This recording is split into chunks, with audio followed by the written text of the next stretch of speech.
एक कार बेकाबू होकर दीवार से टकरा गई। लेकिन हैरानी की बात यह थी कि वहां से एक बॉडी मिली। अजीब बात तो ये थी कि वो बॉडी 2 साल से ज्यादा समय तक सीमेंट में बंद थी, लेकिन बिल्कुल भी सड़ी नहीं थी, बल्कि वो पूरी तरह से सूख चुकी थी। और उससे भी डरावनी बात यह थी कि डॉक्टर ने जब जांच की तो उन्हें बॉडी के अंदर लाल बीन्स और कुछ ताबीज मिले। साफ था कि ये किसी इंसान की बलि देकर किया गया कोई काला जादू था। जैसे जैसे जांच आगे बढ़ी, इस अनजान लड़की की बॉडी से कई जवान लड़कियों की मौत का एक बड़ा सिलसिला सामने आया। लेकिन सबसे ज्यादा रोंगटे खड़े कर देने वाली बात यह थी कि इस पूरी घटना के पीछे उस इंसान का हाथ था जिसे हजारों लोग भगवान मानते थे। और यही वो डरावनी कहानी है जिसका कोरिया में कई धार्मिक संगठनों ने मिलकर भारी विरोध किया था। तो चलिए आज मैं आपको इस अमर होने के रहस्य से जुड़े इस खतरनाक खेल के बारे में बताता हूँ। कहानी की शुरुआत 8वें दिन से होती है, जो कि भगवान बुद्ध का जन्मदिन भी था। कोरिया के एक छोटे से गांव में जुड़वा बच्चियों का जन्म हुआ। लेकिन हैरानी की बात यह थी कि बड़ी बहन के पूरे शरीर पर काले बाल थे और वो किसी शैतान जैसी दिख रही थी। उसने माँ के पेट में ही अपनी छोटी बहन का पैर खा लिया था। वहाँ मौजूद सभी लोगों को लगा कि बड़ी बहन पनौती है, इसलिए वे उसे वही खत्म कर देना चाहते थे। लेकिन डॉक्टर ने उन्हें ऐसा करने से रोक दिया। उनका कहना था कि ये बच्ची वैसे भी ज्यादा दिन नहीं बचेगी। लेकिन किसी ने ये नहीं सोचा था कि सिर्फ एक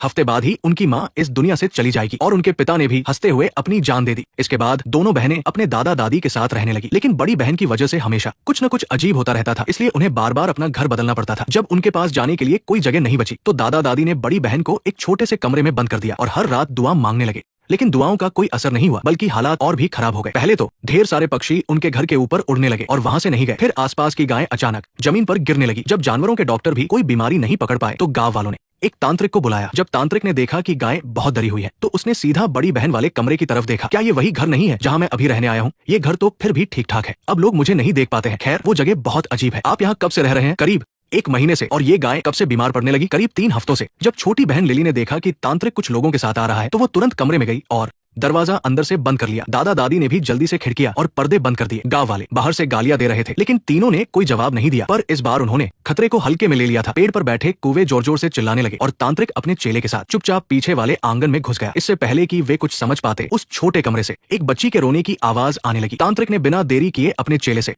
कुछ सामान मांगा और कहा, ध्यान रखना मेरी आंखें, मैं आ गया राजकुमारी। जब वहाँ बहुत सारे सांप बाहर निकलने लगे तो चेला तांत्रिक को खींचकर वहाँ से भाग गया। लेकिन उन्होंने सपने में भी नहीं सोचा था कि बड़ी बहन ने ये सब उन्हें एक बहुत बड़े खतरे से दूर रखने के लिए किया था। वहीं दूसरी तरफ पीटर की किस्मत इतनी अच्छी नहीं थी। उसका काम ढोंगी बाबाओं का पर्दाफाश करना था और वो अभी एक नए पंथ की जांच कर रहा था। उसके चेले ने छुपकर पता लगाया कि ये पंथ किसी आम भगवान को नहीं बल्कि 2 खूंखार दिखने वाले सेनापतियों को मानता है। सबसे अजीब बात यह थी कि उन्हें न तो लोगों के पैसों से मतलब था और न ही किसी और चीज का लालच था, बल्कि वे खुद गरीब लोगों की मदद करते थे। जब कुछ बहुत ज्यादा अच्छा दिखे तो दाल में काला जरूर होता है। पीटर तुरंत अपने सारे सबूत लेकर बड़े ऑफिस में गया, लेकिन उसके पास पक्के सबूत नहीं थे, इसलिए बॉस ने जांच के लिए पैसे देने से साफ मना कर दिया। निराश होकर पीटर वहां से जाने लगा। लेकिन जैसे ही वो नीचे जाने वाला था उसका जूनियर दोस्त हैरी उसके पीछे आ गया। किसी भी पंथ के 3 सबसे जरूरी हिस्से क्या होते हैं? गुरु, मानने वाले और उनका आपस का मुकाबला। हर नए पंथ का अपनी जगह बनाने का एक अलग तरीका होता है। वे खुद को अलग बताते हैं या फिर अजीब तरीके अपनाते हैं ताकि सरकारी विभाग उन्हें आसानी से न पकड़ सके, तैयारी हो सके। ठीक उसी समय पुलिस को उस लड़की के सबूतों से उस ड्राइवर का पता चल गया जिसने उस रात सीमेंट पहुंचाया था। लेकिन जब पुलिस केविन के घर पहुंची तो उन्होंने देखा कि वो उस नए पंथ का मंदिर था और वहां मौजूद कोई भी इंसान केविन को नहीं जानता था। और ये सब पीटर ने भी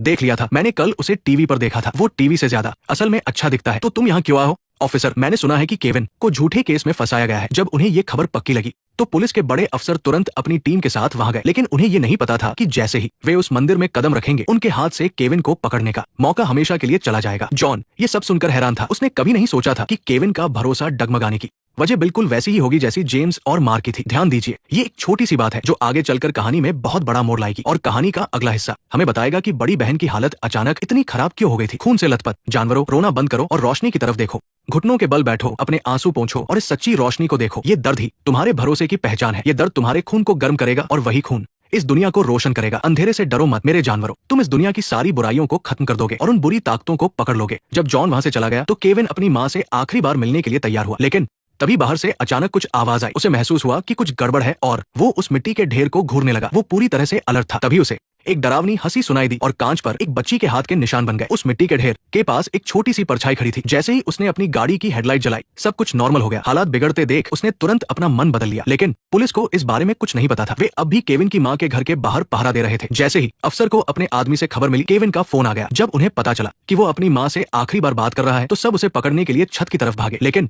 तब तक बहुत देर हो चुकी थी। केविन की मौत के बाद जॉन बहुत डरावने सपने देखने लगा। बच्चों की उस भयानक हालत को देखकर उसे समझ आ गया कि उन तीनों ने हार क्यों मान ली थी और इसके साथ ही उसे इस लड़ाई पर भी शक होने लगा। लेकिन जैसे ही उसका भरोसा टूटने वाला था, उसका सपना एक जानी पहचानी आवाज सुनकर टूट गया। जॉन को लगा कि ये उसके पिता का आशीर्वाद है, इसलिए उसने अपने सारे शक दिमाग से निकाल दिए। फिर उसने अपने लोगों से उस आखिरी शिकार की जानकारी ली। उसने देखा कि फोटो में कोई और नहीं बल्कि वो जुड़वा बहन लिली थी। उसी समय हैरी को एक बहुत बड़ा सुराग मिला। वो पंथ असल में सेनापतियों को नहीं बल्कि 4 दिशाओं के रक्षकों की पूजा करता था। वे असल में भारत के कुछ पुराने राक्षस थे जो भगवान बुद्ध से मिलने के बाद बदल गए और बाद में बुरे राक्षसों को पकड़ने वाले देवता बन गए। जिनके हाथों में वीणा थी और जिनका चेहरा नीला था, वे पूर्व दिशा के रक्षक थे और दूसरी फोटो में जो थे वे उत्तर दिशा के रक्षक थे। इन दोनों मंदिरों की जगह देखकर ऐसा लग रहा था कि पश्चिम दिशा के रक्षक का मंदिर एक खास इलाके में होना चाहिए और दक्षिण दिशा के रक्षक का मंदिर दान्यांग में हो सकता है। लेकिन ये सब जानने के बाद भी ये साबित नहीं हो पाया था कि ये पंथ लोगों को बेवकूफ बना रहा है। इसलिए पीटर अपने चेले के साथ मंदिर में घुसा ताकि वहां की किताब चुरा सके। लेकिन जैसे ही वे अंदर हॉल में गए, उन्हें दीवार में एक दरार दिखाई दी। जब उन्होंने देखा कि नीचे एक अजीब सा स्विच है तो पीटर ने तुरंत उसे दबा दिया और जैसा उसने सोचा था, दीवार के पीछे एक खुफिया कमरा था। वहां रोजमर्रा के इस्तेमाल का सामान भी रखा था। साफ था कि ये वही जगह है जहां केविन छुपा हुआ था। और जब पीटर की नजर मेज पर रखी उस किताब पर पड़ी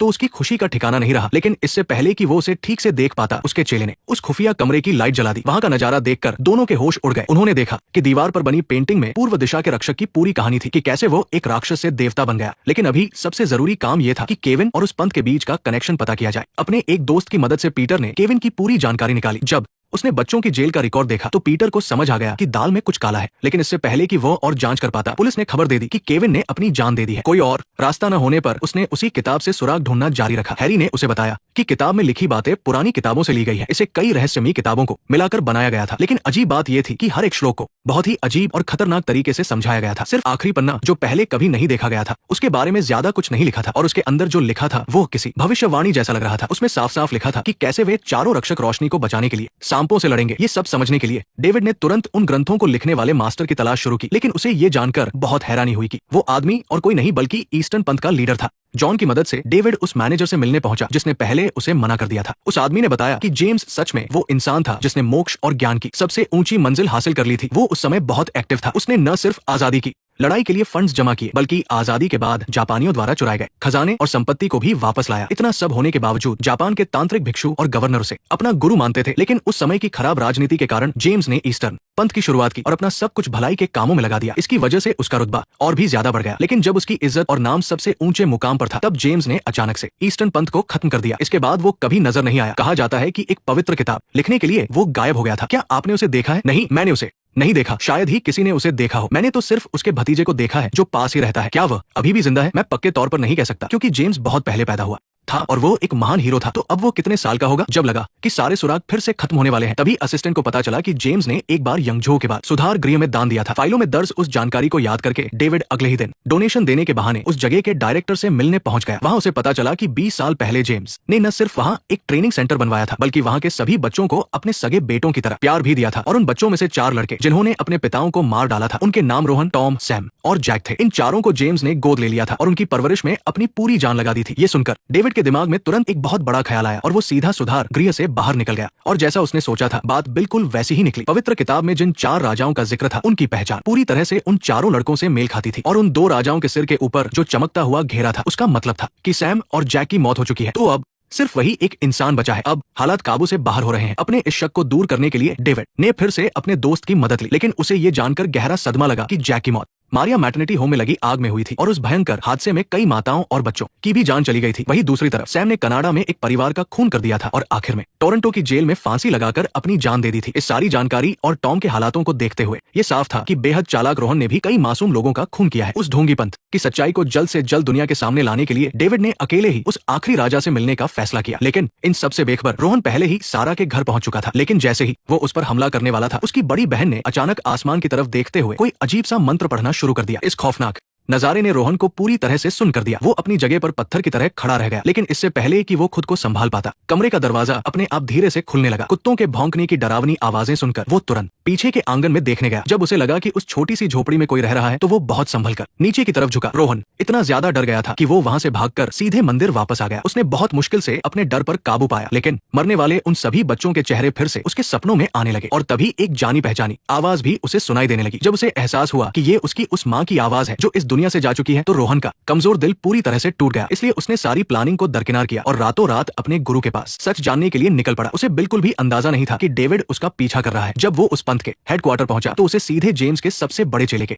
सामने ले जाया गया। अब आगे आने वाली इस बातचीत की खास बातों पर ध्यान दीजिए। इसने न सिर्फ ये इशारा किया कि उन चारों राजाओं ने मासूम लड़कियों को क्यों मारा, बल्कि ये भी समझाया कि टॉम को चीजें गलत क्यों लग रही थी। लेकिन हर किसी की मौत के समय उनकी आंखों में इतना दुख क्यों होता है? मैंने उसे साफ देखा है, वो इंसान नहीं है। हम जिसके पीछे पड़े हैं वो इंसान जैसा बिल्कुल नहीं लगता। मैं किसी और से बेहतर जानता हूँ कि उन सांपों की आंखें बहुत खूबसूरत होती है और उसकी जुबान भी बहुत मीठी होती है, इसलिए मैं उन सांपों को उनके शरीर से पकड़ लूंगा। शैतान भी तो ऐसे खूबसूरत रूप में ही सामने आया होगा ना। उसकी बातों में मत आना, वो बस एक जहरीला सांप है। उस बड़े चेले के साथ जाकर रोहन आखिरकार एक बार फिर से जेम्स से मिल ही गया। उसे पता चला कि जिस दिन वो सांप खून की पहली बूंद बहाएगा उसी दिन रोशनी बुझ जाएगी। उसके दिमाग में तुरंत पुराने पल याद आने लगे और उसके दिल में छुपा हुआ डर और शक भी पूरी तरह से खत्म हो गया। उसी समय डेविड ने कार का दरवाजा खोल लिया और सारा की पूरी फाइल निकाल ली। फिर वो चुपके से उस हवेली में घुस गया, लेकिन उसने सपने में भी नहीं सोचा था कि उस पंथ ने अपने गोदाम में एक बहुत बड़ा हाथी पाल रखा है। अभी वो ये सब देखकर हैरान ही था कि तभी वो बड़ा चेला अचानक अंदर आ गया। डेविड ने उसे अपनी सफाई देने की कोशिश की, लेकिन उसे बिल्कुल भी फर्क नहीं पड़ा और उसने बस डेविड को वहां से तुरंत चले जाने को कहा। इतना सब होने पर भी डेविड ने हार नहीं मानी। जब उसने रोहन को बाहर आते देखा तो वो तुरंत उसके पीछे भागने लगा, लेकिन उसे क्या पता था कि अभी वो थोड़ी दूर ही गया था कि रोहन ने अचानक अपनी कार बैक करके उसे जोरदार टक्कर मार दी। इस अचानक हुए हमले से उसका सिर चकरा गया और वो बस आंखों के सामने रोहन को अपनी फाइल ले जाते हुए देखता रह गया। जब वो अपनी कार को गैरेज तक खींच कर ले गया तो डेविड ने पुलिस के कैप्टन को सारी बात बताई और उससे गुजारिश की कि वो उस पंथ की जांच के लिए किसी को भेजे। लेकिन कैप्टन ने न सिर्फ उसकी बात पर यकीन करने से मना कर दिया, बल्कि ये भी कहा कि एक्सीडेंट की वजह से उसका दिमाग खराब हो गया है। कोई और रास्ता न देखकर उसने जॉन को कॉल किया, लेकिन उसे पता चला कि उनका हेडक्वार्टर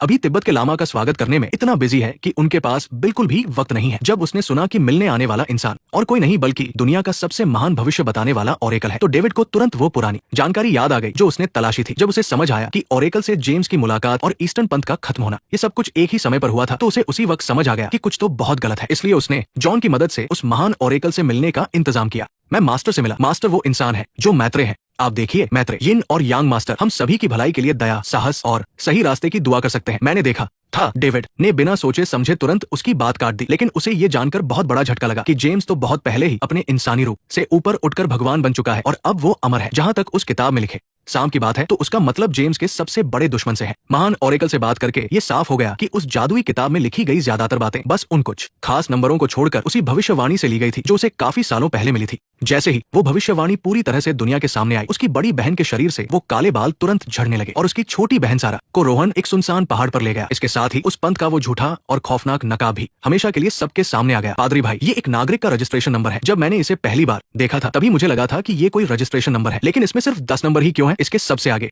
जम का साल लिखा है और पीछे का नंबर ये बताता है कि ये किसी महिला का है। ये तो तय है और इसके अलावा सिर्फ 10 ही नंबर बचे हैं। ये सुनते ही डेविड ने पल भर में सारे सुरागों को आपस में जोड़ लिया। जेम्स को जैसे ही उस भविष्यवाणी के बारे में पता चला उसने बिना वक्त बर्बाद किए ईस्टर्न पंथ को बंद किया और खुद को दुनिया की नजरों से छिपा लिया। फिर उसने लोगों की भलाई करने का नाटक रचते हुए उन 4 खूंखार बाल अपराधियों को गोद ले लिया। इसके बाद उसने अपनी नई संस्था बनाई और उन चारों को उस पवित्र रोशनी की हिफाजत करने वाले 4 रक्षक राजाओं के रूप में ढाल दिया। फिर जैसे ही उसके उस सबसे बड़े दुश्मन का जन्म हुआ उसने तुरंत अपने भक्तों का इस्तेमाल करके उस खास साल में पैदा हुई उन सभी लड़कियों का पता लगाया। इसके तुरंत बाद उसने एक ऐसी किताब लिखी जो इस कत्लेआम को शैतानों का खात्मा बताकर सही साबित कर सके और रोहन समेत वो चारों रक्षक इसे भगवान का आदेश मानकर उन मासूम लड़कियों को एक एक करके बड़ी बेदर्दी से मारने लगे। ये सोचकर कि सारा की भी उस साल पॉल ने तुरंत पुलिस को फोन किया ताकि समय की बर्बादी न हो। उसने पुलिस कैप्टन से पुरानी केस फाइलें निकालने को कहा। जब उन्हें पता चला कि केविन और उसके आदमियों द्वारा मारी गई सभी लड़कियां एक ही साल में किंग्स काउंटी में पैदा हुई थी तो पुलिस कैप्टन को यकीन नहीं हुआ और वो नोटिस बोर्ड की तरफ गया। फिर अपने ही लोगों की हैरान नजरों के सामने उसने पागलों की तरह ऊपर लगे कागज फाड़ दिए। उन कागजों के पीछे जो छिपा था वो पिछले कुछ सालों के मिसिंग पर्सन के पोस्टर थे और हैरानी की बात यह थी कि वो सभी लोग उसी साल किंग्स काउंटी में पैदा हुई लड़कियां थी। इसी बीच जॉन ने अपनी सारी तैयारियां पूरी कर ली थी, लेकिन टेप हटाने के बाद लिली के चेहरे पर जरा भी डर नहीं था, बल्कि उसने पूछा कि उसे क्यों मारा जा रहा है। अगले जन्म में मैं प्रार्थना करूंगी कि तुम एक संत बनो। मेरी बस एक ही मांग है, हमारे घर में सच में एक भूत है, वो मेरी जुड़वा बहन है। क्योंकि वो मेरे साथ ही पैदा हुई थी तो वो भी एक बच्ची ही है। तुम्हें मेरी बहन को भी मारना होगा ताकि उसका दोबारा जन्म हो सके। जॉन ये सुनकर लिली को वही छोड़ दिया और पूरी तेजी से पीछे वाले यार्ड की तरफ भागा। उसे समझ नहीं आ रहा था कि भविष्यवाणी गलत कैसे हो सकती है और वो इसके पीछे का सच सोचकर भी डर रहा था। लेकिन जब वो उस छोटी सी कुटिया में गया तो वहां का नजारा देखकर हैरान रह गया। वो जुड़वा बहन सिर्फ अपने काले बालों से ही आजाद नहीं हुई थी, बल्कि वो एक बहुत ही शांत और पवित्र मुद्रा में बैठी थी। मैं वो हूं जो रो रही थी, मैं तुम्हारा ही इंतजार कर रही थी, जल्दी आओ। और सबसे ज्यादा चौंकाने वाली बात तो ये थी कि वो बहन एक ऐसी लोरी गा रही थी जो सिर्फ उनकी माँ को ही आती थी। जॉन को अपनी आंखों पर यकीन नहीं हुआ और वो घुटनों के बल गिर पड़ा। उसने सपने में भी नहीं सोचा था कि जिसने उसे 2 बार बुरे सपनों से बचाया था वही असल में वो सांप है जो इस दुनिया को खत्म कर देगा। वो एक सफेद रोशनी होगा, उसे मार दो पिताजी, वो एक महान इंसान का वंशज है। छोटी बहन को पकड़ो जॉन, ने उस लाइटर का मतलब नहीं पूछा और सीधे कुटिया से बाहर निकल गया। इस वक्त वो बस पूरे मामले का सच जानना चाहता था, लेकिन आर्थर अभी भी अपनी आखिरी सांसें गिन रहा था और उसे कोई भी जवाब देने की हालत में नहीं था। कोई और रास्ता न देखकर उसने सारी बात बड़े शिष्य को बता दी। जब उसे पता चला कि लिली की जुड़वा बहन का जन्म रजिस्टर नहीं हुआ था और उसकी 12 उंगलियां हैं, तो बड़े शिष्य के चेहरे का रंग उड़ गया। ये देखकर कि आर्थर के हाथ में आम लोगों की तरह 5 ही उंगलियां हैं, जॉन का सालों पुराना विश्वास उसी पल टूट गया। ये देखकर बड़े शिष्य ने भी कुछ समझाने की कोशिश नहीं की और सीधा जॉन को धोखे से गोदाम में ले गया और बिना कुछ सोचे उस पर गोली चला दी। इसी बीच पॉल चुपके से आर्थर के कमरे में घुस गया। वहां चारों तरफ रखी मशीनों और बिस्तर के पास लटकते यूरिन बैग को देखकर उसे यकीन नहीं हुआ कि ये कमजोर बूढ़ा आदमी वही मशहूर भगवान का अवतार हो सकता है। पॉल ने उससे बात करने की बहुत कोशिश की, लेकिन आर्थर ने कोई भी जवाब नहीं दिया। तभी अचानक बाहर से किसी के कदमों की आवाज आने लगी। अगले ही पल एक जाना पहचाना चेहरा कमरे के अंदर आया। पॉल हैरानी से उसे देख ही रहा था कि बड़े शिष्य ने आर्थर का ऑक्सीजन मास्क हटा दिया। इस भयानक सच को जानकर पॉल को अपने कानों पर यकीन नहीं हुआ, लेकिन अभी सबसे जरूरी काम उस गोली की आवाज का पता लगाना था। जॉन को बचाकर कार में बिठाने के बाद पॉल बिना रुके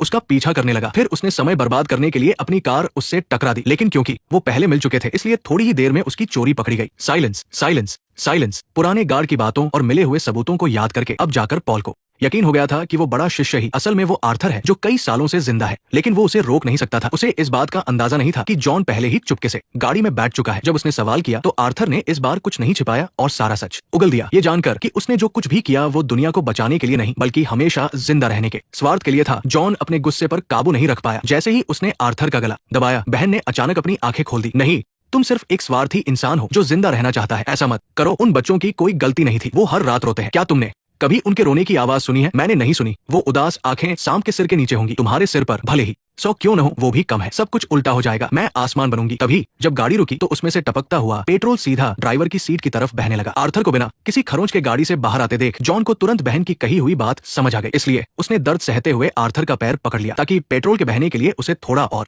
वक्त मिल सके। फिर उसने बहन का दिया हुआ लाइटर निकाला और जमीन पर गिरे पेट्रोल में आग लगा दी। वो तुम्हें मार देगी। जैसे ही लपटे ऊपर उठी, आर्थर ने उस तेज आग में अपने सारे पापों की सजा भुगती और उधर वो बहन उस अंधेरी कुटिया में लेटी हुई हमेशा के लिए शांत हो गई। आखिर में चलिए छोटी सी बात करते हैं कि जन्म से ही उस बहन की शक्ल इतनी डरावनी क्यों थी। असल में पुराने गार्ड ने पॉल को बताया था कि इस दुनिया में हर चीज एक दूसरे से जुड़ी हुई है। जब जमीन पर कोई केंचुआ आता है तो आसमान में उसका शिकार करने के लिए एक चील जरूर होती है। इसे ही हम कहते हैं कि हर काम का एक नतीजा होता है। अगर सफेद है तो काला भी होगा। यही इस फिल्म का सबसे बड़ा मैसेज भी है कि कभी भी सिर्फ बाहरी दिखावे पर भरोसा मत करो। और भविष्यवाणी जानने के बाद आर्थर ने जो कुछ भी किया वो उसकी सबसे बड़ी गलती थी। उसने गार्ड के बताए हुए दुश्मन को कोई असल का इंसान मान लिया था। उसने अपने हमेशा जिंदा रहने के लालच को नजरअंदाज किया और इतने भयंकर पाप करते हुए मासूम लोगों की जान ली, जिससे उसकी खुद की मौत और जल्दी हो गई। यही इस फिल्म की हमें सबसे बड़ी सीख है कि अच्छाई और बुराई के बीच सिर्फ एक छोटी सी लकीर होती है। एक गलत कदम और वापस लौटने का कोई रास्ता नहीं बचता। ठीक है, आज के वीडियो में बस इतना ही। मैं हूँ आपका दोस्त, हम मिलेंगे अगले वीडियो में।